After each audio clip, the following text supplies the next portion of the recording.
Hello, dude and dudette selective fly fish. I'm going to talk about today strictly about Delaware stocked trout streams and Delaware only stocked trout streams. And if you're a fly fisherman, so if you're a fly fisherman and you're looking to hear about Delaware streams, this is it. So first of all, I fish a 5 weight 9 foot Orvis Clearwater. I have two of them. One that was made in the 90s, I got on eBay, and one that is like brand spanking new. Both I love. Both have pros and cons. Actually, the new Clearwaters don't have a hook keeper. The old ones from the 90s do. But the new ones are super sensitive, and I fish that one way more. So the point of this video is if you fish Delaware waters with stock trout, it doesn't matter which one, beaver run, Wilson run, red clay, white clay, you're a fly fisherman, just listen to this. So standard 9 foot 5 weight fly rod that you're going to use for perch and everything else here in the waters and pickerel and bass. But come trout season, you're going to use a 5X tippet.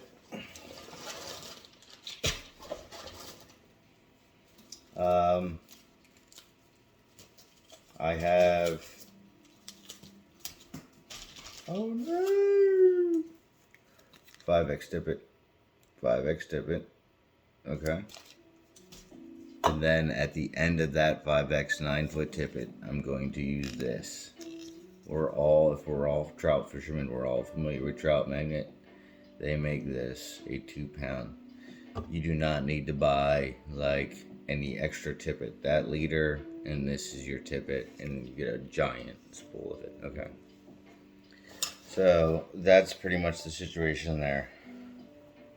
After that, if you're fishing deeper water or a situation is deeper, you're just gonna add a split shot, like above the knot. So that's 9 foot. Say you got 2 foot, perfect. That's 11, 12. So you actually want 12 foot. Use 3 foot, but you get what I'm saying here. Now here's what I'm saying. After all of that, it does not matter all that other nonsense. Tie a woolly bugger on, or whatever these are called. I have no idea. Here's a white one.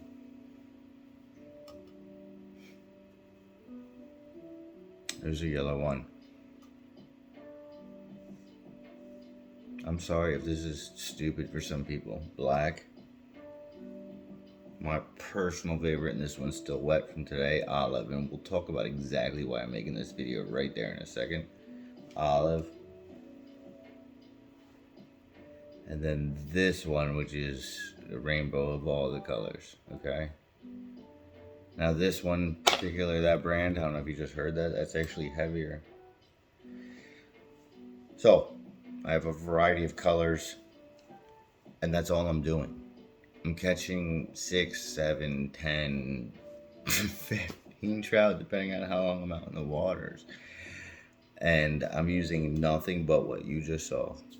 But it's each one, I have a different weight. It looks the same, but I have 4 of these in different weights. I have 4 of these in different sizes and weights. I have 4 of these in different sizes and weights. And I have 4 of these in different sizes and weights. Okay, I have 2 fly reels. I have one with floating line. I have one with sinking line. But that's it. No disrespect to the nymph guys and the floating line and the... no, they're all these bead-headed woolly buggers for Delaware stock trout in yellow, olive. I actually used to have chartreuse, not just olive, but the olive, a chartreuse, yellow, black, white, and this, what I call sunny color. And this is for right now when the sunnies are mixed in with the rainbow. I have sinking line and I have floating line. This sinks 3 seconds or 1 inch every 3 seconds, and this is just your standard floating line. That's it. Everything else depends on time, temperature, weather, Am I going to use the floating line? Am I going to use the sinking line?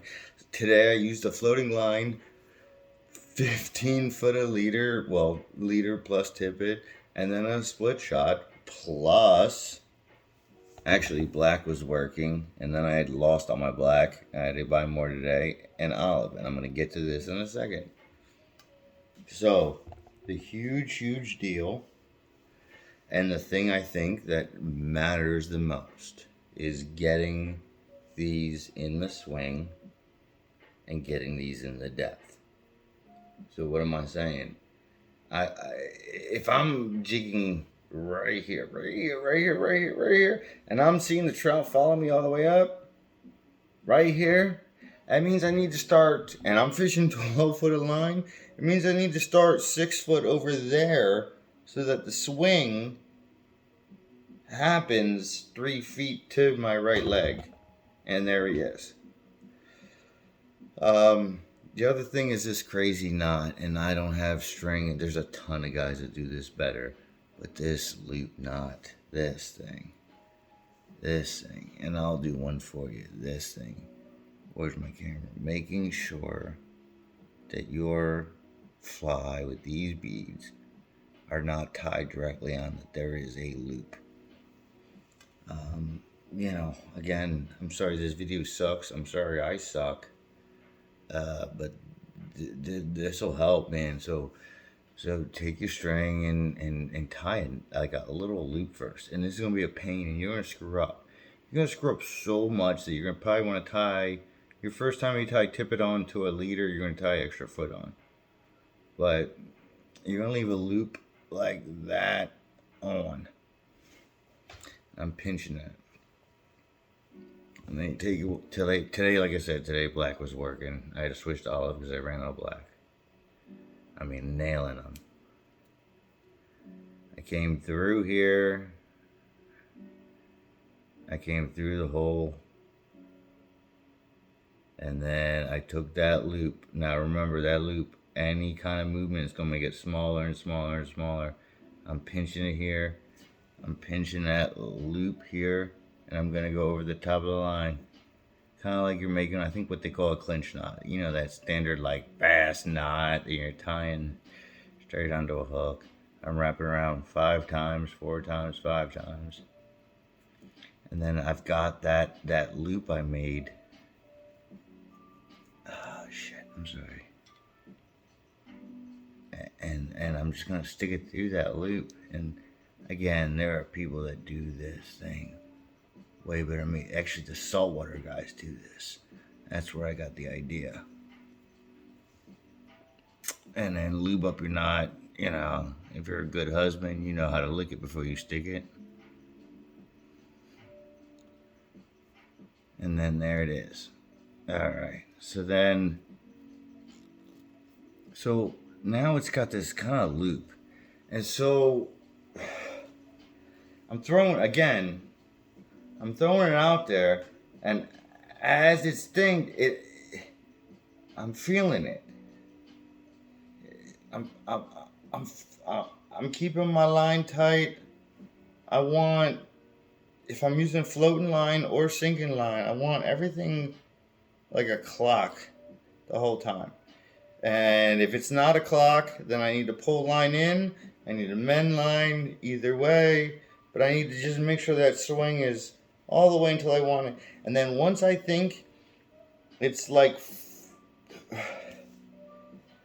2 o'clock past the trout's eyes, then I want to bring it back in.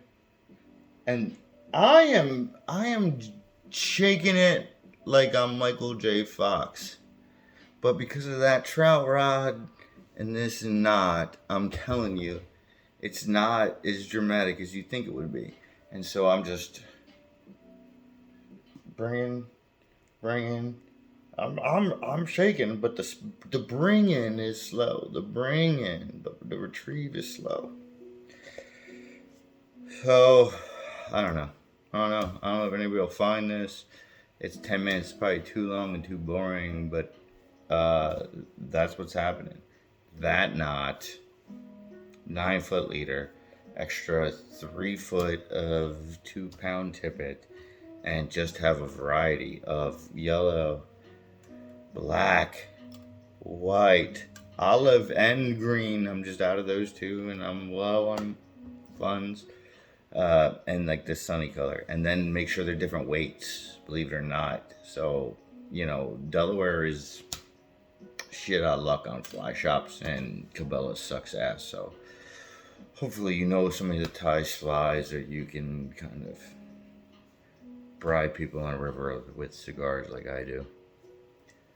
As they say, I guess, good luck in tight lines.